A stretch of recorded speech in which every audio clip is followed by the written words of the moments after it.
días. ¿Sí se oye bien ahora? Bien, gloria a Dios. Los bendigo en el nombre de Jesús. Y me siento como todos los domingos que me dan la oportunidad de compartir una palabra, muy agradecido con el Señor por su fidelidad, porque Él tiene cuidado de nosotros, de su iglesia.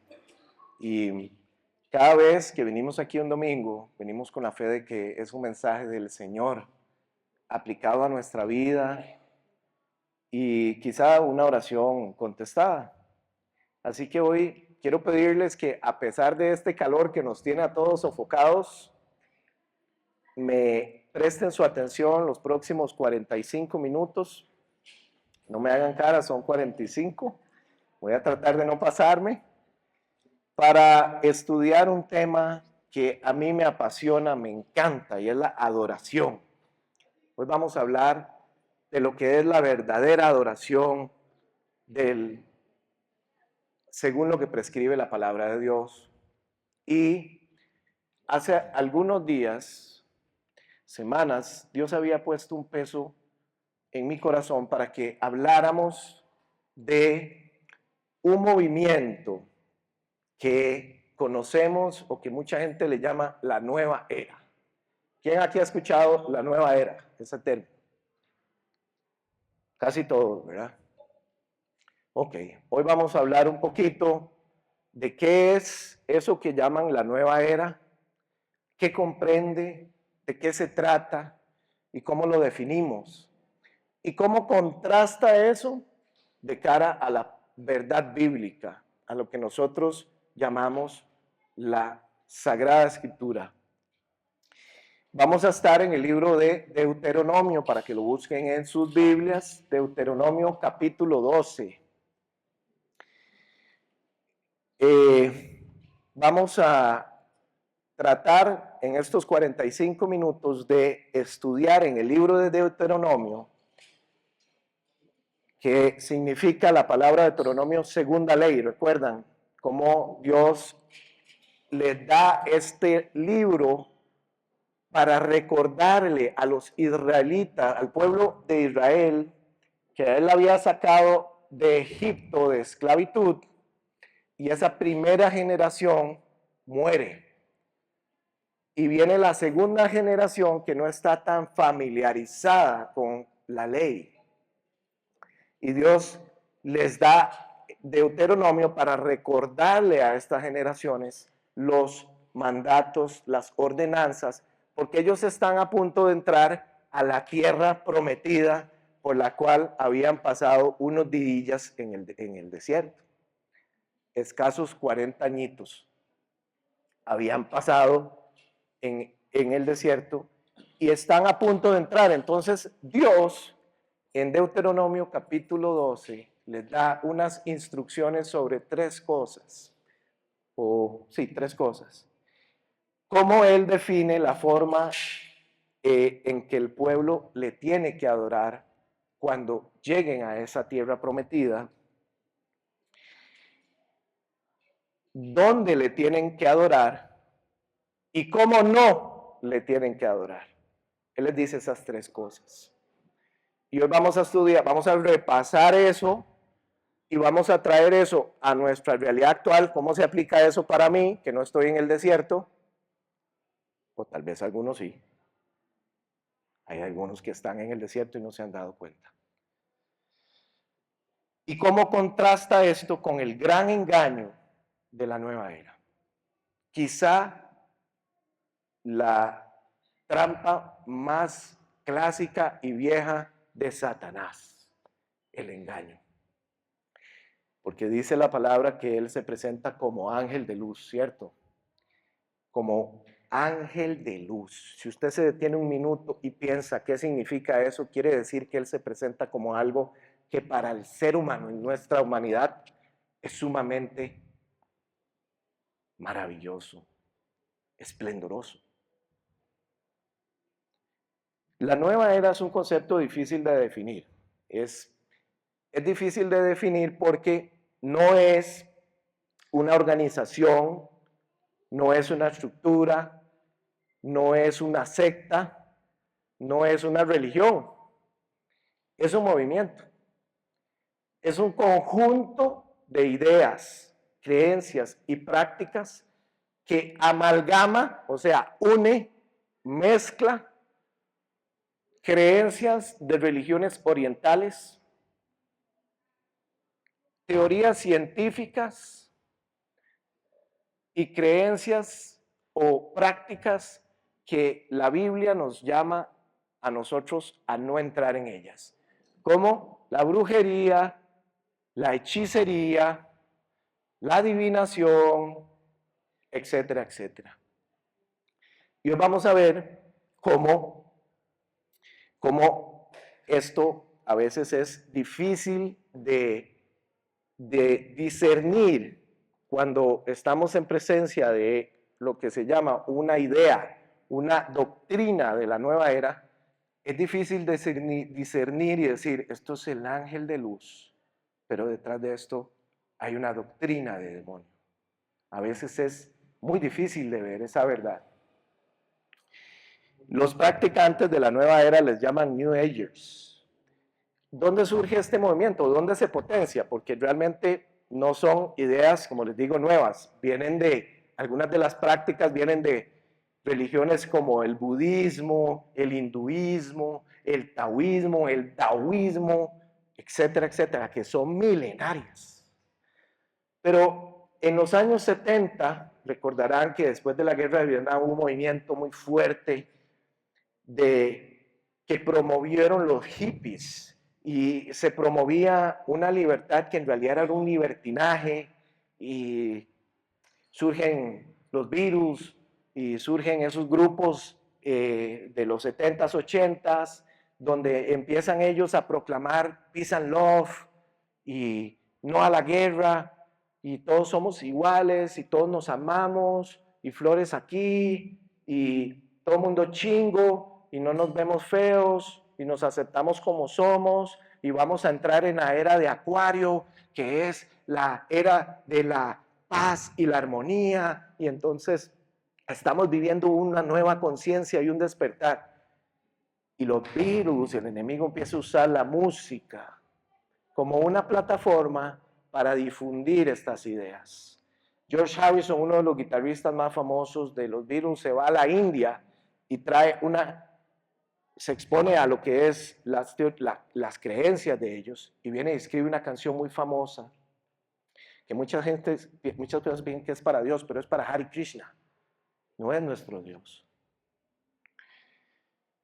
Y el movimiento sigue vivo hoy y ha tomado cada vez más fuerza en nuestras sociedades.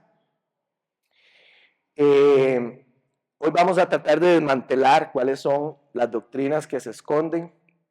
La palabra nos llama a discernir los tiempos, mis hermanos, y estar alerta ante estas influencias que distorsionan la verdad de la palabra. He titulado este mensaje El santuario único en una era de distorsiones, y es precisamente contrastar lo que es la verdadera adoración que nosotros tenemos que cuidar, cultivar, los que hemos recibido a Dios. Nos aplica para que tomemos conciencia y sepamos discernir. Porque lamentablemente esta práctica de la nueva era ha venido infiltrándose en el cristianismo. Y algunas iglesias se están abriendo a esto. Porque es sumamente atractivo al hombre. Y a primera mano, no es posible que usted vea a dónde está lo malo.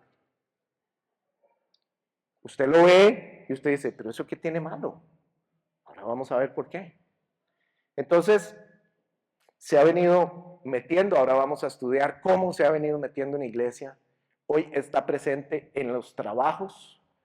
Usted hoy va a la librería internacional y va a ver 5 paredes que dice espiritualidad y autoayuda. Y va a haber 750 libros que dice el poder está en ti. Tú puedes cambiar tu realidad. Empodérate. Transforma. Prosperidad ilimitada. el despertar de la conciencia. Geometría sagrada para transformar las realidades de tu vida. Constelaciones familiares para descubrir tu verdadero potencial y descubrir el Dios que habita en ti. Y por allá, en lo más recógnito de esa biblioteca, una bibliecilla chiquitica. Reina Valera 1960, en cuero, vale 50,000. Y quizá un libro de Joyce Meyer, quizá. Pero todo es de la nueva era. Y esa nueva era además ha permeado los programas corporativos. Entonces usted va a los trabajos y usted va a ver que hay programas de capacitación en muchas empresas transnacionales.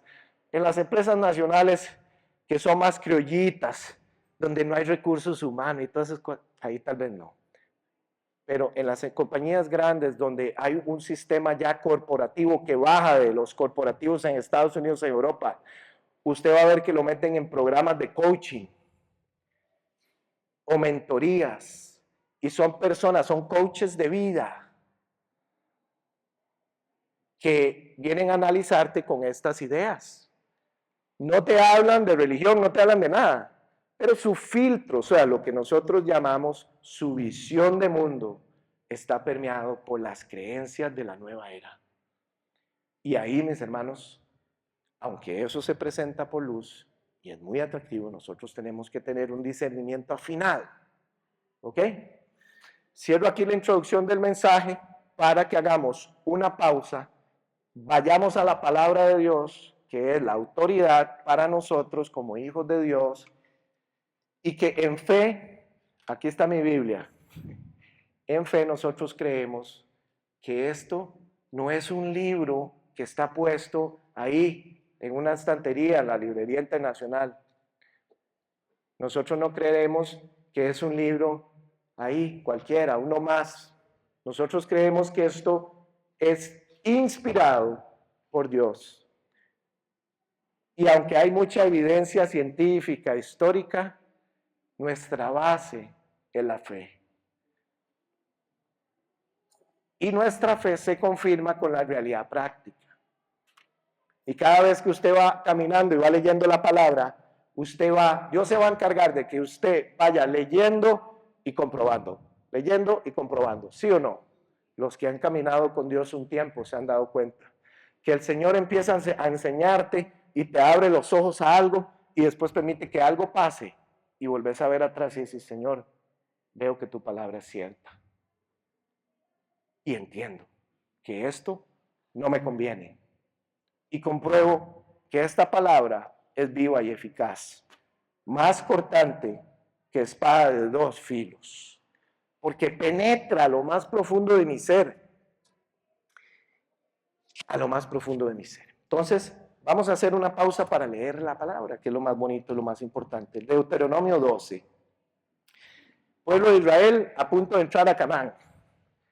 Los tomasinos están, pero foforones, porque es la leche, donde fluye la leche y miel. Esa es la promesa. Pero en realidad había algo ahí, dentro de esa promesa, que era la letra pequeñita, donde se aplican restricciones, y es, usted va a tener que ir a conquistar esos pueblos. Porque esos pueblos tenían prácticas abominables a Dios. Y eran pueblos paganos, cuyas prácticas el Señor detestaba.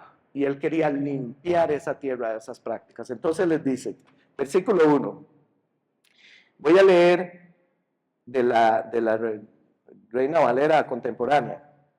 Dice, estos son los estatutos y decretos que ustedes tendrán cuidado de poner por obra todos los días que ustedes vivan en la tierra que el Señor, el Dios de sus padres, se habían muerto los primeros que salieron de Egipto, habían quedado en el camino. Estos son los hijos de ellos.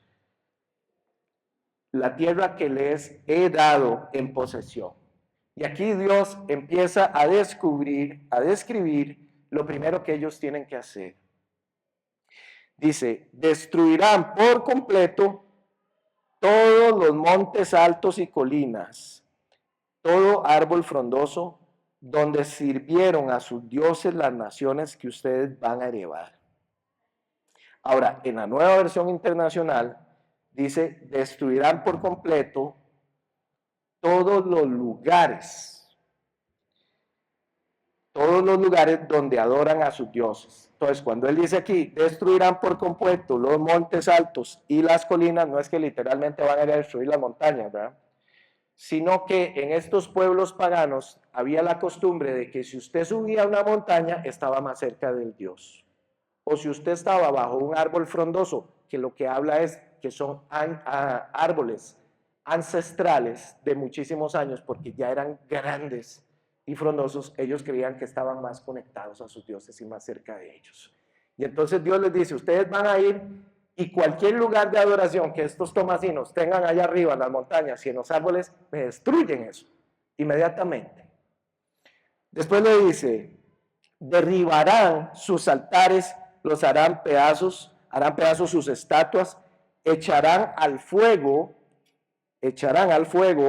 las imágenes de Acera o Astarot, esa diosa de la sexualidad y la fertilidad que ellos adoraban y que llevaba a lo que se llama o que se conoce como la prostitución sagrada.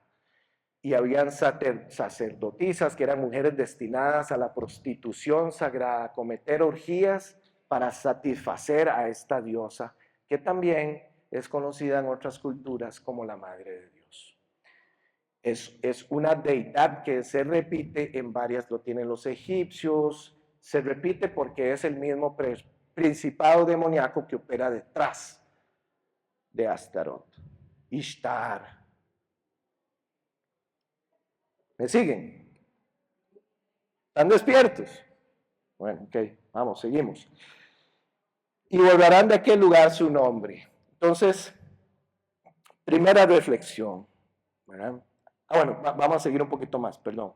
Dice, pero con el Señor su Dios no actuarán así, sino que buscarán el lugar que el Señor su Dios escoja de entre todas las tribus para poner allí la residencia de su nombre.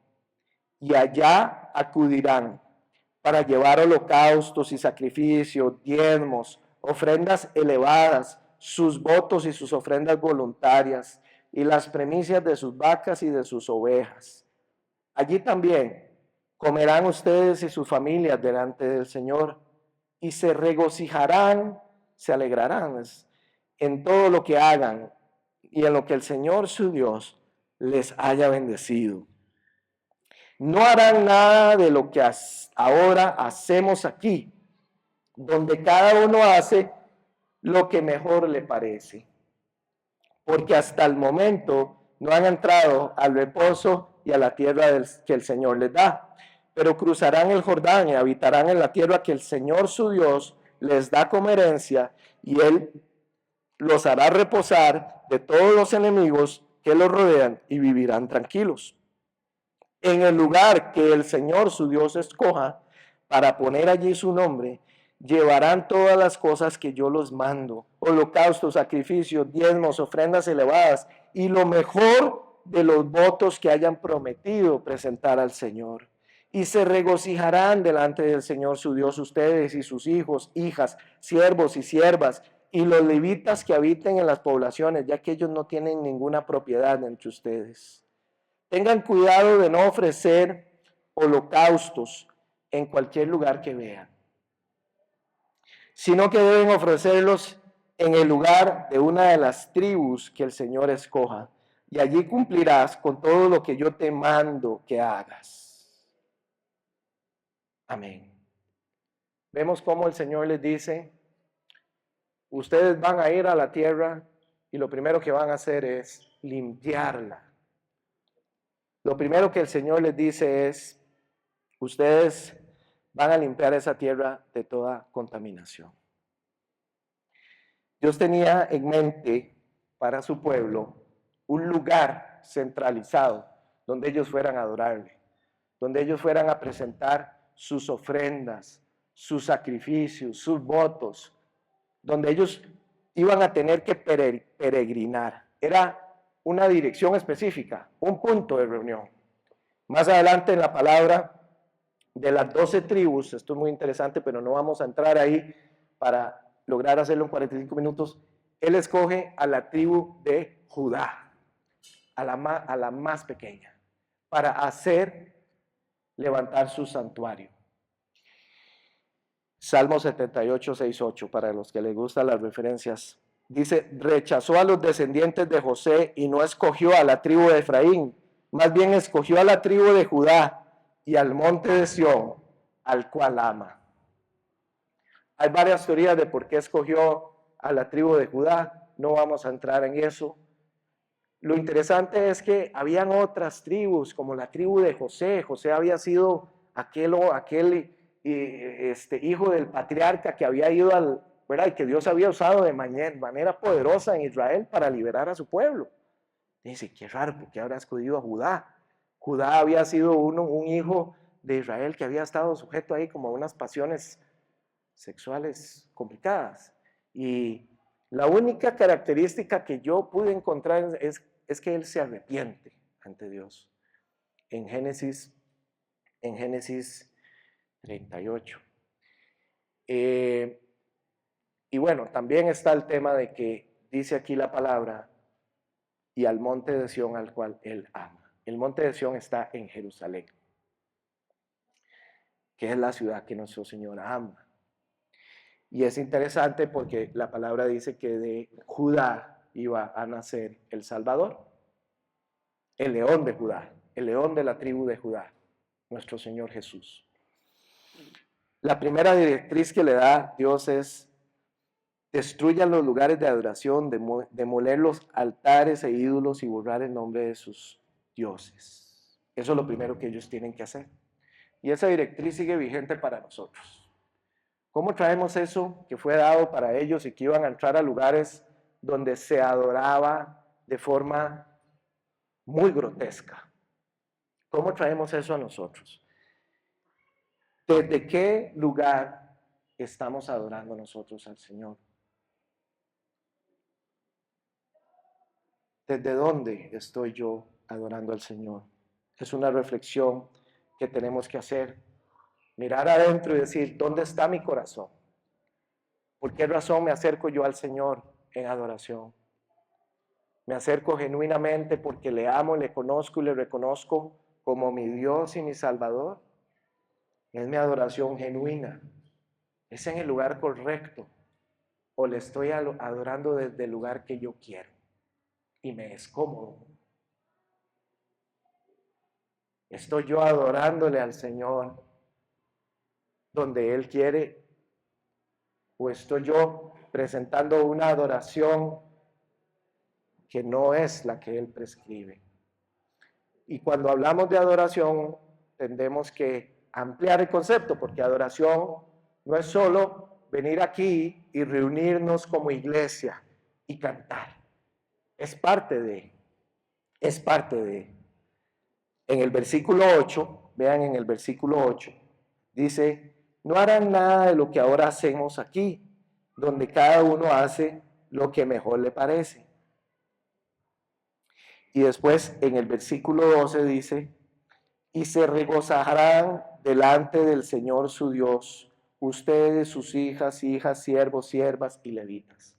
¿Qué nos habla esto? ¿Y cuál es la primera enseñanza que nosotros podemos ver aquí? Es que hay un componente corporativo, la adoración a Dios. Dios lo que pretendió con el pueblo de Israel es que ellos se reunieran y como pueblo reunido en un lugar adoraran al Señor. De muchas maneras, con cantos, con danzas, con panderos, con holocaustos, con sacrificios, presentando sus votos. Pero era un lugar de reunión. Dios nunca pretendió que usted lo adorara solo en su casa, sin estar en una iglesia. No, yo eso de la iglesia nada que ver. O sea, yo adoro a Dios cuando voy ahí en el carro solillo. La palabra de Dios muestra un diseño para el pueblo de Dios que es también para nosotros. Cada vez que nosotros venimos un domingo aquí, no es un tiempo de cancioncillas, no es un tiempo que debemos menospreciar. Porque la palabra de Dios nos enseña que cuando nosotros venimos aquí, aún cuando el único instrumento que tuviéramos es una pandereta o una guitarrilla toda desafinada, aún cuando nosotros no somos músicos profesionales y cantamos desafinados y nos equivocamos, cuando todo el pueblo se reúne aquí y empezamos a vibrar de nuestro corazón de agradecimiento y empezamos a ver para adentro y a decir, Dios, perdóname, Señor. Perdóname, esta semana no te dediqué el tiempo que merecías. Gracias, Señor, porque me has librado de todo mal, porque no me has dejado caer en tentación. Gracias porque has cuidado a mi familia. Señor, esta semana se presentó esta dificultad. Perdón porque yo me atribulé todo y en lugar de orar quise resolverlo en mis propias fuerzas y te quité la honra que te merece, porque debía haber ido primero al lugar santo, a ese lugar íntimo, a ver adentro a mi corazón, estar en ese lugar. ¿Cuál es el lugar? Usted no tiene que ir a ningún lugar específico. Hoy, gracias a Dios, nosotros no tenemos que peregrinar como tenían que hacer ellos. Ellos tenían que sacrificar su comodidad y donde fuera que estuvieran tenían que ir hasta Jerusalén para llegar al lugar donde estaba la presencia de Dios. Hoy usted y yo, gracias al sacrificio de Jesús, es muy diferente, porque yo puedo adorar al Señor, sí, en mi casa, en la intimidad, pero también corporativamente. Dijo Pablo a los Efesios 5, anímense unos a los otros con salmos, himnos, canciones espirituales, canten y alaben al Señor con el corazón, dando siempre gracias a Dios el Padre por todo en el nombre de nuestro Señor Jesucristo. Dios lo que pretendió con su pueblo y pretende para nosotros es que nosotros demos testimonio al mundo de lo que nosotros hemos sido hechos y destinados para hacer en la eternidad. Sí, porque en la eternidad ninguno de ustedes va a tener la misma profesión. Digo, yo espero no seguir siendo abogado. En la eternidad no habrá matrimonio. ¿Por qué? La palabra lo dice. Estaremos por la eternidad adorando al Señor. Lo que nosotros hacemos corporalmente aquí es un ensayo de la vida eterna que vamos a tener, gozándonos de la presencia de Dios.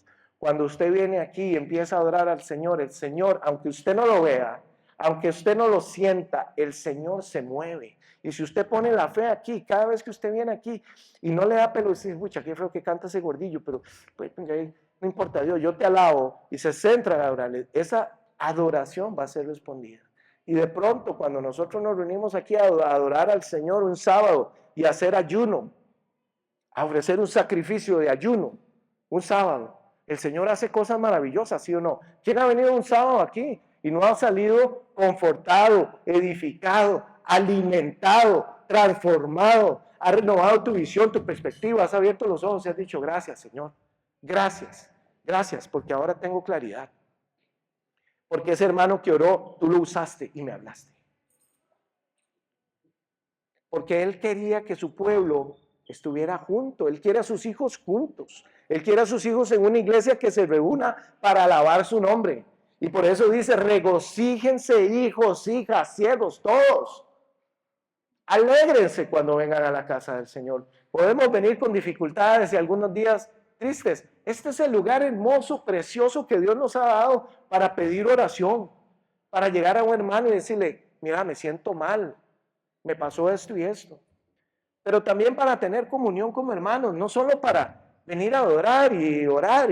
No, la iglesia también es un lugar de reunión, como hijos, coherederos con Cristo, hermanos en la fe. Aquí yo puedo venir y hablar con ustedes estos temas sin que se me queden viendo raro.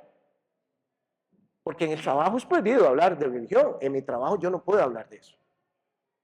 Y aunque a veces quisiera comentar cosas, no puedo. Es prohibido, estrictamente prohibido.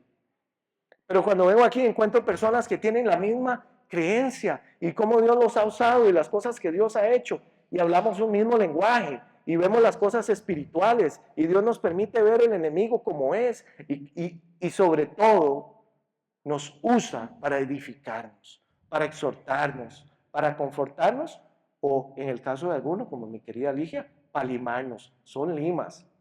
No, mentira.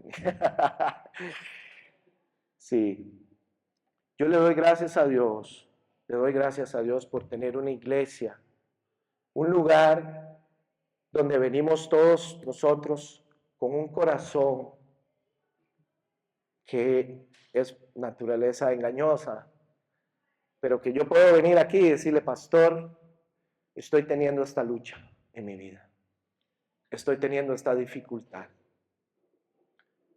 me pasó esto con mi matrimonio, estoy sintiéndome así con Dios, porque Judá pecó, pero se arrepintió. Y el arrepentimiento con el que nosotros venimos aquí, porque todos somos pecadores. Cada vez que venimos aquí, nosotros venimos a reconocer ante Él que necesitamos esa sangre maravillosa que nos limpia. Y que cualquier acusación que el enemigo, óyeme, cualquier cosa que el enemigo esté haciendo es para robarte la adoración. El lugar santísimo de adoración. Así que su muerte y su resurrección nos abrieron el camino al lugar santísimo. Jesús murió para que usted y yo hoy no tengamos que ir a un lugar donde está la presencia de Dios y solo el sacerdote podría llegar al lugar santísimo. Nosotros y yo hoy podemos entrar en la presencia de Dios en cualquier momento. ¿Sí o no? A lo que voy es, a lo que sucede es cuando nosotros experimentamos adoración verdadera y nos acercamos a Dios, empezamos a percibir que en nuestro espíritu mora algo que me hace adorar a Dios. Si usted no conoce a Dios y no ha entregado la vida, si hay alguien aquí que no sepa de esto,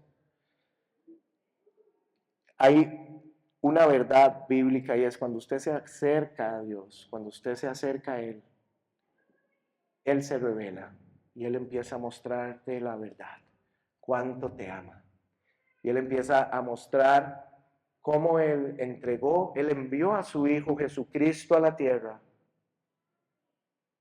se despojó de su majestad, se hizo humano, se humilló, caminó al madero y entregó su vida para que tú y yo, los que creemos en ese sacrificio, tengamos vida eterna y vida abundante en Él. Para que en Él, por el simple hecho de creer en eso, que ese sacrificio en el madero fue hecho para que esa sangre preciosa me cura, me lava y me limpia una vez y para siempre, para que entonces yo me pueda presentar ante el enemigo tranquilo, porque no hay ninguna acusación de Satanás. Toda mi vida pasada, todo aquello que me atormentaba, me atemorizaba, me ataba, todo eso fue pagado a precio de sangre. Si nosotros seguimos leyendo aquí en Deuteronomio, nos vamos a dar cuenta que Dios les da unas instrucciones y les dice, vea, porque Él es también un Padre amoroso y un Padre justo. Entonces les dice, si ustedes viven muy largo, no se atribulen, coman carne, o sea, maten su vaquita o su oveja y cómasela. Pero no tomen sangre, porque la sangre está la vida. Qué maravilloso, como en esa imagen de ese pueblo en desierto, Dios nos está hablando y nos está diciendo, en esa sangre está la vida. Porque ellos llevaban animales al templo, al lugar santo, para ofrecer sacrificios. Si ustedes siguen leyendo, van a ver que esa sangre, Él les da las instrucciones, tenía que derramarse alrededor del altar. Pero nosotros ya no tenemos que hacer esos sacrificios porque la sangre de Jesús pagó el precio. Pagó el precio. Y esa es la posición desde la cual nosotros adoramos. De reconocer que podemos adorarle desde Cristo Jesús. Cuando yo vengo en adoración al Padre, lo primero que le digo es, Señor, gracias por tu Hijo amado, Jesucristo, mi Salvador. Porque si no fuera por Él, yo estaría muerto, en esclavo al pecado. Y lo otro que les dice es, demuelan los altares, que es interesante. Demuelan los altares borrando el nombre de sus dioses. Entonces, aquellos pueblos, y algunos hoy todavía, hacían dioses conforme a su propia imaginación y a sus propias creencias. Sus dioses básicamente respondían a las inclinaciones de su corazón, ¿verdad?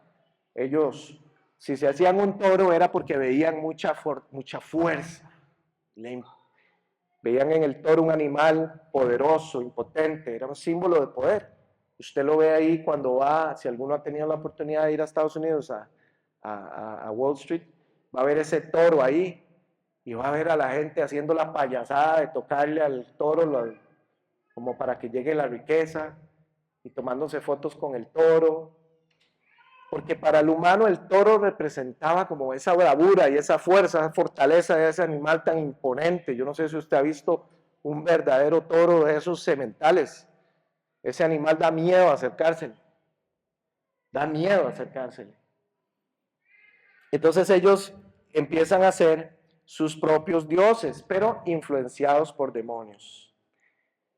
Y habían llegado al punto de sacrificar a sus hijos en el fuego.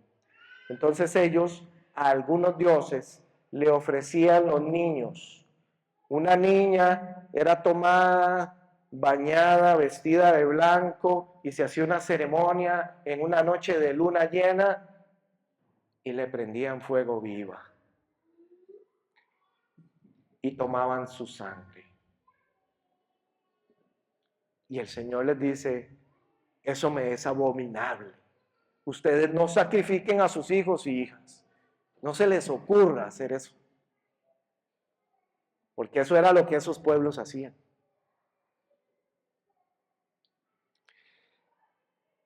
Y la adoración, digamos, lo que podemos ver aquí es, la adoración es en sí, no es un acto específico. Es decir, la adoración no es cantar, no es una posición del corazón.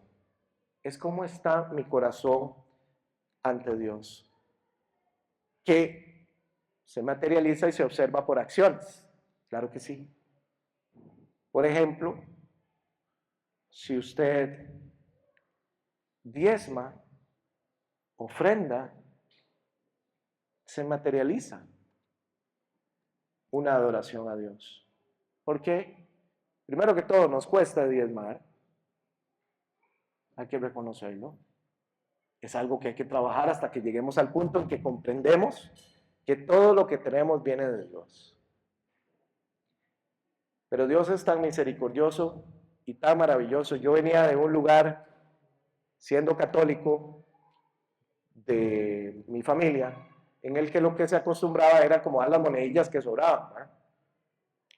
Cuando yo llegué y empecé a congregarme, aquí con Tao y Raquel, en una iglesia pequeña, pucha, yo decía, uy, qué duro esto de diezmar. No porque dudara del uso que ellos iban a hacer, sino por un apego incorrecto a la plata. Y yo agarraba y hacía, como dijo Tao hace poco, yo agarraba el presupuesto y decía, casa, alquiler, carro, comida, entretenimiento, más entretenimiento, ropita, emergencias, por si acaso. Bueno, diezmo. Nunca me alcanzaba. Y un día le dije, Tao, esto es algo con lo que yo lucho, o sea, un mes sí, un mes no, me cuesta. Brother, camine en fe, póngalo primero y usted verá. Y empecé a tratar de abrir mi perspectiva y maravillosamente, cuando usted, su corazón, usted agarra la platita, producto de su trabajo. Y usted agarra ese diezmo, usted le dice, Dios, yo te pido que esta plata, oro para que sirva, para que más personas conozcan de tu palabra y que la obra que hace la iglesia se extienda, y te lo doy en agradecimiento y reconocimiento por lo que tú haces por medio de la iglesia en mí. Y muchas veces empecé a experimentar cómo él sobrenaturalmente respondía. Y la platita me sobraba. Y empecé a entender entonces que mi Dios es sobrenatural. ¿Sí? Amén. Entonces, es decir, a lo que estoy hablando aquí eso era un ejemplo específico, pero lo que quiero que nos llevemos es, yo puedo venir aquí los domingos, adorar, cantar, puedo servir en el ministerio, puedo decir las palabras correctas en adoración, ser el mejor, llegar de primero, irme de último, pero tener el corazón en el lugar incorrecto. Los fariseos, cuando Jesús vino, le adoraban a Dios en todo lado, pero Jesús les dice, mentirosos hipócritas, ustedes son un pueblo que me adoran de palabra, pero su corazón está lejos de mí, porque todo lo que hacían eran actos de apariencia. Estaban preocupados viendo si el otro hacía y era todo viendo al otro. Vea, pero adentro, ¿dónde estaba su corazón?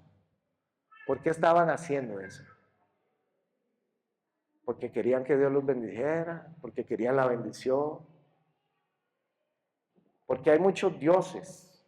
Y aquí lo que estamos hablando es, la batalla hoy en día es por nuestro corazón. Dios ya venció a Satanás en el madero. Porque si usted cree en Jesús, usted tiene vida eterna. Satanás no se lo va a poder llevar al infierno. Porque la palabra dice que llegará el día en que habrá un juicio final y la humanidad será juzgada. Y habrán unos que serán echados al lago de fuego. Pero si usted ve a Jesús y cree en eso, usted está salvo. Y la batalla hoy en día ya no es por la salvación. La batalla es por tu corazón. Porque nuestro corazón, dice la palabra, por sobre todas las cosas, cuida tu corazón porque de él mana la vida. Así que debemos examinarnos porque la idolatría no es un problemilla, es el problema. Es el problema. Nosotros podemos tener ídolos, ¿verdad? Un ídolo es un objeto alterno al que usted le hace, hacia el cual nuestro corazón engañoso nos impulsa. Entonces yo puedo tener lugares, santuarios de adoración como el placer. Eso se me convierte en un santuario porque mi ídolo es la comodidad. No, hombre, no. Eso de servir a Dios es muy difícil. Tengo que renunciar a muchas cosas. Yo prefiero estar aquí cómodo, sin joder a nadie, sin molestar a nadie, sin hacer malas. O sea, no, hombre, es eso de ir todos los domingos a la iglesia. Yo los días que hay fútbol, mejor me voy para la playa. Mejor me quedo durmiendo, mejor me voy a hacer deporte.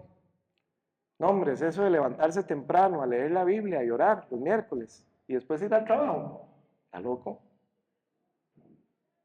¿Cómo que servir? Y tener que ir a la bruca en la noche, un miércoles.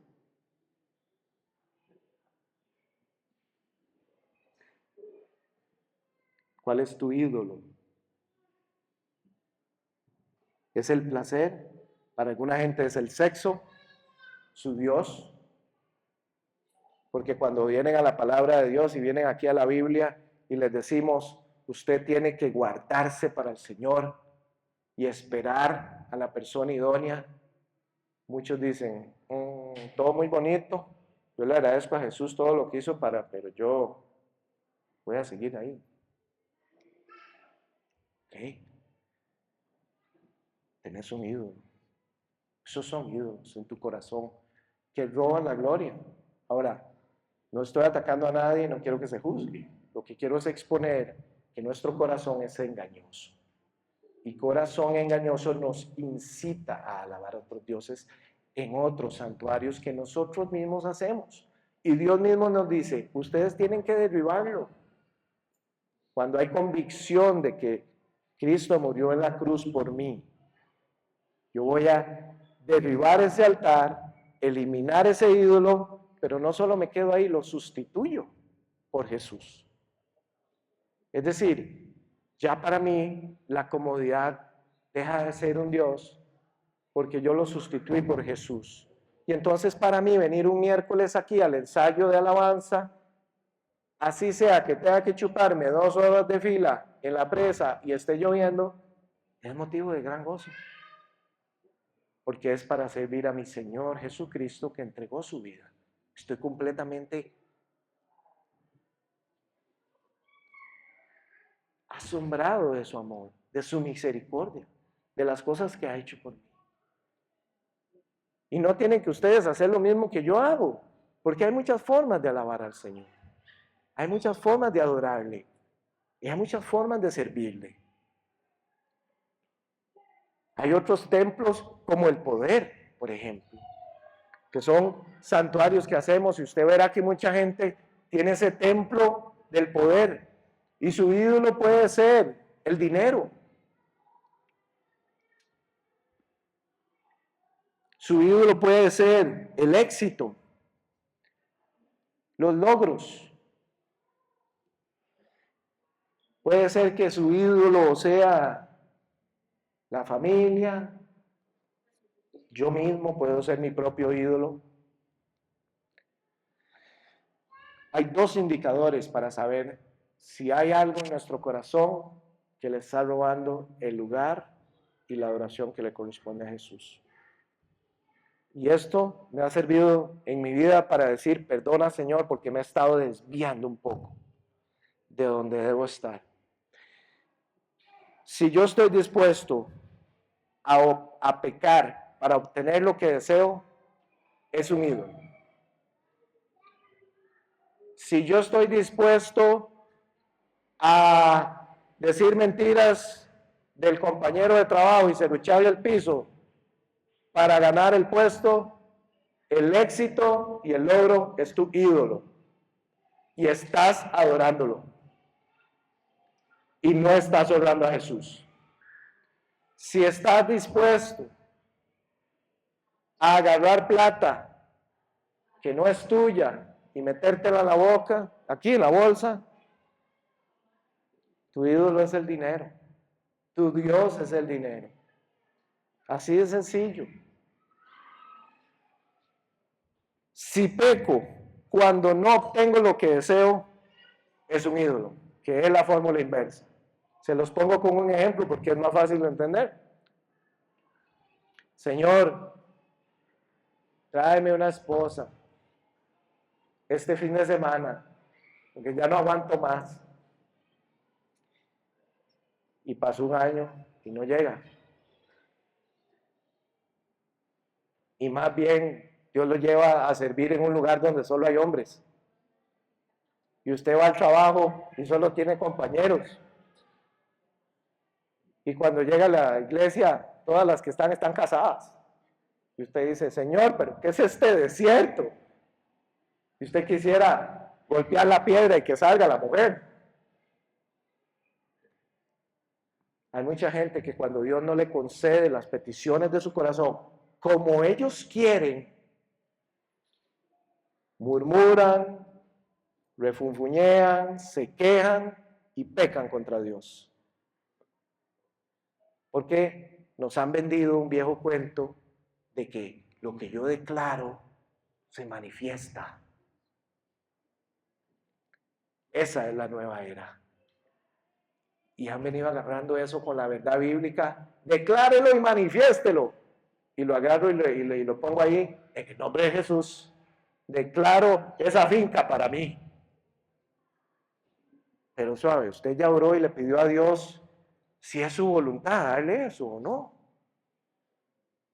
Estás caminando en un hilo muy delgado. Porque ¿sabe qué es la brujería? Manipulación y control. Y hay personas que son cristianas y muchas veces caminan en la brujería. Sin saberlo. Cuando usted empieza a manifestar y empiezo a traer estas corrientes de la nueva era, ya para ir cerrando, vamos a reflexionar un poquito sobre cómo se ha venido infiltrando esta nueva era en la iglesia, que es a donde quiero llegar. Usted probablemente va a haber oído hablar de la ley de la atracción, ¿sí o no? ¿Quién ha escuchado de la ley de la atracción?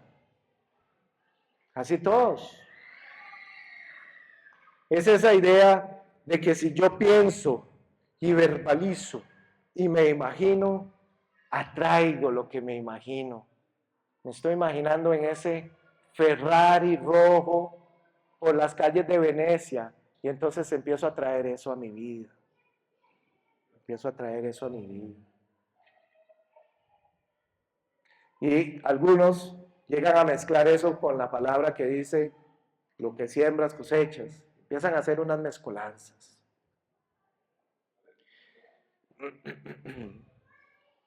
Y empiezan a mezclar. ¿Sabe? Cuando usted empieza a ver la nueva era, conozco personas que están en estas creencias, es sumamente difícil porque genuinamente son personas que creen que están haciendo el bien. La mayoría creen que están haciendo cosas buenas y creen que están ayudando. Porque están siendo engañadas. ¿Cuáles son los pilares de esta nueva era? Para que ustedes sepan y reconozcan cuando están en un lugar que puede ser una iglesia, pero donde las ideas de la nueva era han llegado y están operando. Ellos, por ejemplo, van a conducir a centrarse en el poder personal. Toda nuestra alabanza, toda nuestra adoración, toda nuestra vida y todo nuestro caminar está enfocados en morir a nosotros mismos por el poder del Espíritu Santo y la obra que Jesús hizo en la cruz para llegar a la altura del varón perfecto que es Cristo en mí.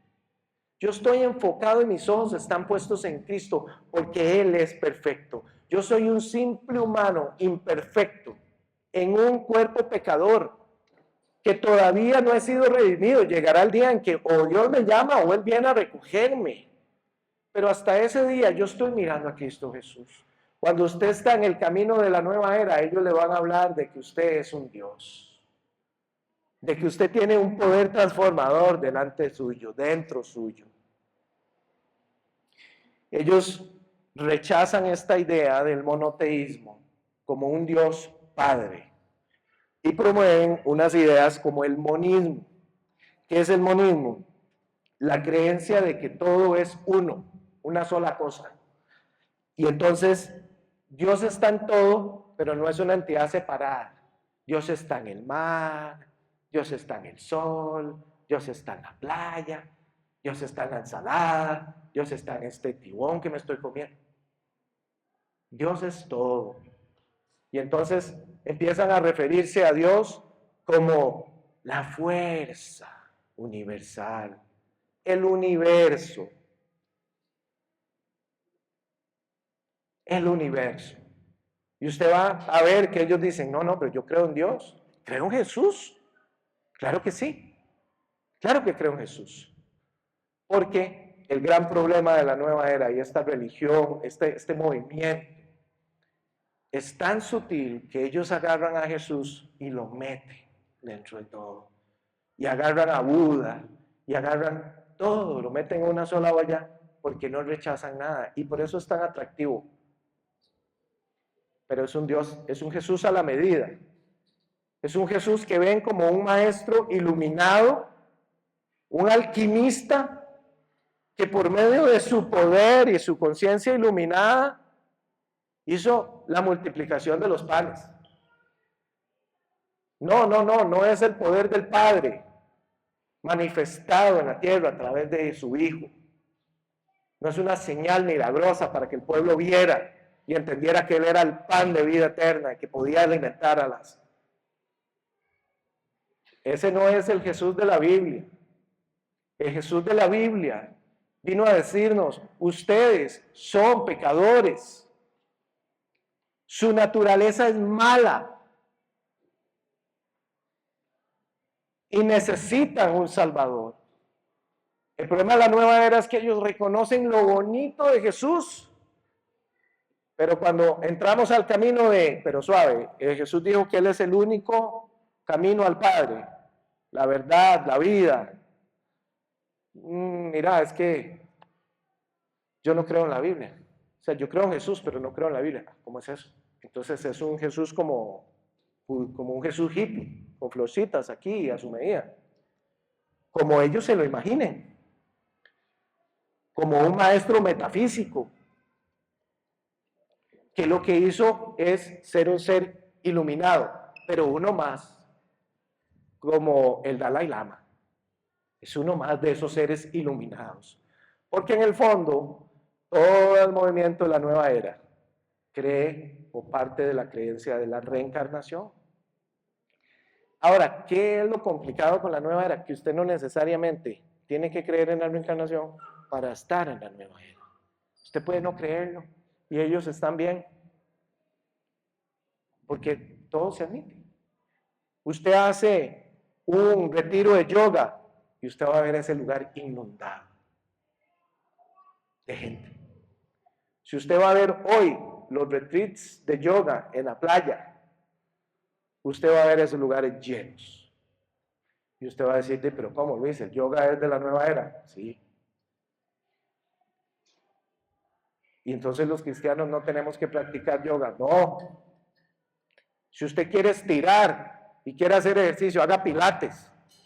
Pero cuando usted entra a hacer yoga, cada una de sus posiciones está referenciada a un dios pagano del hinduismo.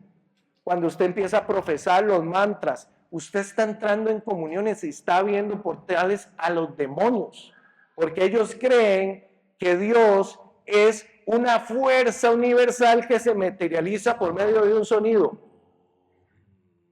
Oh. Y algunos llegarán a decirte, bueno, pero es que la misma palabra dice que Dios habló y creó. ¿Ven cómo el diablo se presenta de luz? Tergiversan la palabra. Ahora, usted me dirá, Luis, pero el yoga es bueno. Sí, efectivamente tiene buenos efectos sobre el cuerpo. El problema es que es una práctica que está atada a un componente espiritual, porque es literalmente vinculado a una religión pagana. Yoga significa unión. Y se unen. Y usted empieza a meditar. Usted empieza a practicar yoga cuando usted se da cuenta, la gente tiene el Buda ese sentado así en el jardín de la casa y está diciendo cosas o profesando mantras que usted oye y usted no sabe ni lo que le están diciendo. Usted no sabe lo que le está profiriendo. Usted está abriendo puertas para que los demonios que se mueven a través de esta nueva era y este engaño entren en usted. Entren y lo demonicen. ¿Qué profesa el yoga? Ellos creen en la reencarnación. Ellos creen que usted puede vivir 1, 2, 3, 4, 5 vidas ilimitadas y ir. Cada vez que usted vive, se va iluminando. Y entonces usted va a oír las palabras claves. Conciencia. Usted va tomando conciencia del poder interno. Porque todas estas religiones orientales, el yoga, el budismo, ¿qué buscan? Empoderar al ser humano en la tentación clave y primordial que le hizo Satanás a Adán y Eva. Dios no quiere que ustedes coman ese árbol porque sabe que entonces serán como Él, serán como Dios. Y entonces usted va a estos movimientos y usted lo primero que va a oír es Usted es como Dios, el poder creador, la palabra, la energía, la intención, lo que atraigo con mis pensamientos. Medito, pongo mi mente en blanco y entro en armonía con el Dios del universo y la Madre Tierra y todas esas energías. Y yo digo eso no para burlarme, sino porque es tan sutil el engaño que está trayendo a mucha gente.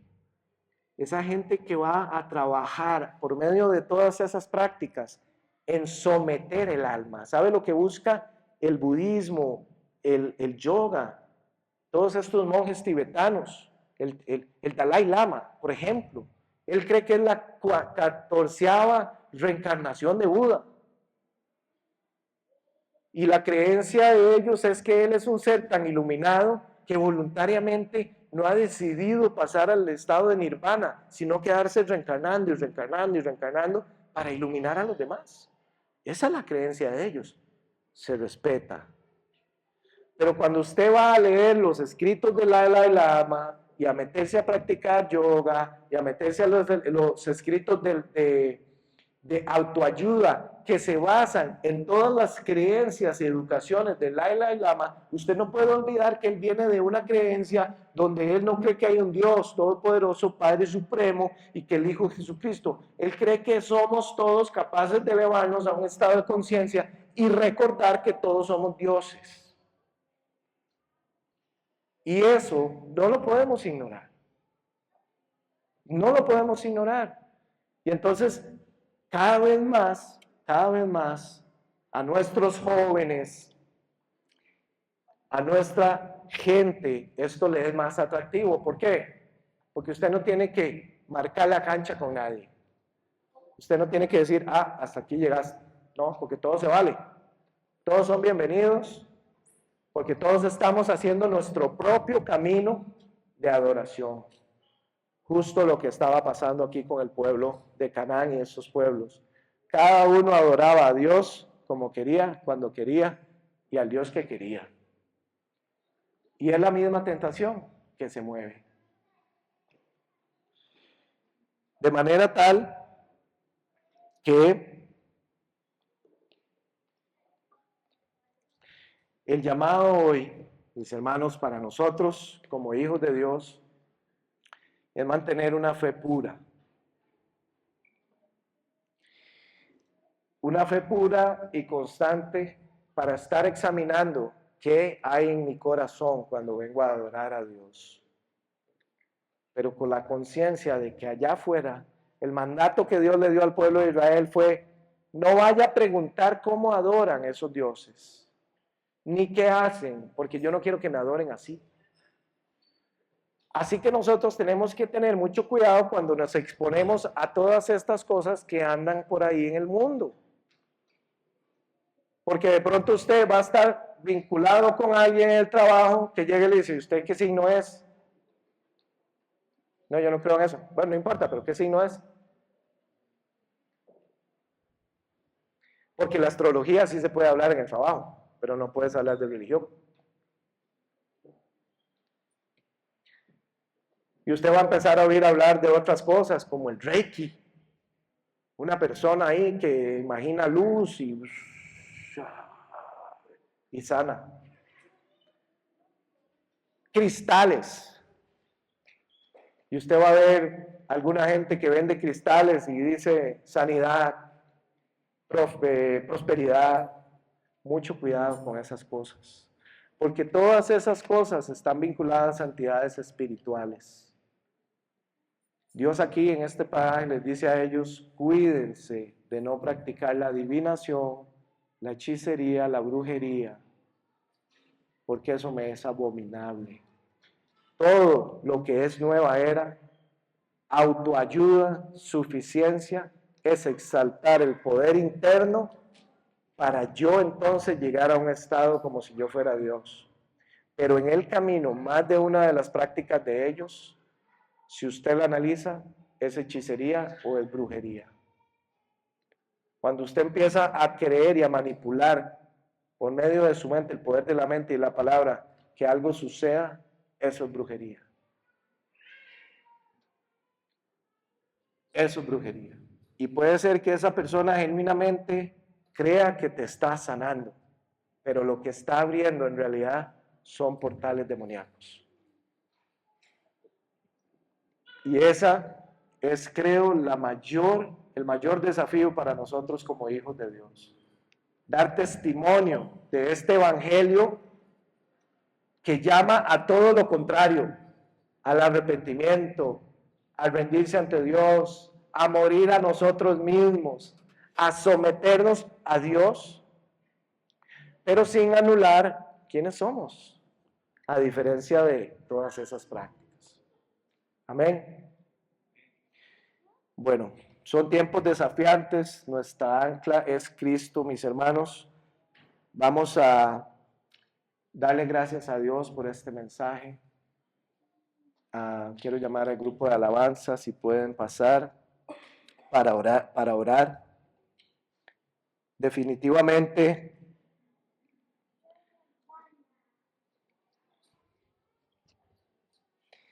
la adoración verdadera para nosotros nos une en comunidad, nos lleva a reconocer a Dios y a Jesús como lo que son, Dios verdadero, el Salvador. Tenemos que seguir cultivando eso y pedirle a Dios que nos dé discernimiento para que estas corrientes que se están moviendo en el mundo, estos movimientos sutiles, no se infiltren en nuestra congregación, porque Dios en eso es severo. Si yo empiezo a adorarle a Dios desde un lugar que no es el que dice su palabra, si yo empiezo aquí a adorar a Dios y creo que lo que yo manifieste y declare, sin estar siendo seguro que estoy siendo guiado por el Espíritu Santo, ¿sí? Hay algunos sermones que usted oye y usted dice, híjole, ¿esto es una predicación o es un mensaje de autoayuda? Es un mensaje psicológico, ¿verdad? Y va directo a las emociones, no a la verdad del Espíritu Santo. Y hoy estamos siendo confrontados a ser valientes frente a esto, a llamar las cosas por su nombre y denunciarlas. Por amor, por amor. Orar por alguien, si usted conoce a alguien que está en esos caminos, orar por esas personas para que Dios nos dé la posibilidad de llevar y abrir lugares donde podamos compartir la verdad bíblica. Irrumpir en estos lugares. Yo quisiera que en lugar de tener un festival de una semana en el que todo el mundo fuma marihuana y se droga y comen hongos y alucinan y hacen ayahuasca para drogarse y volver a ver vidas pasadas y tener experiencias sobrenaturales.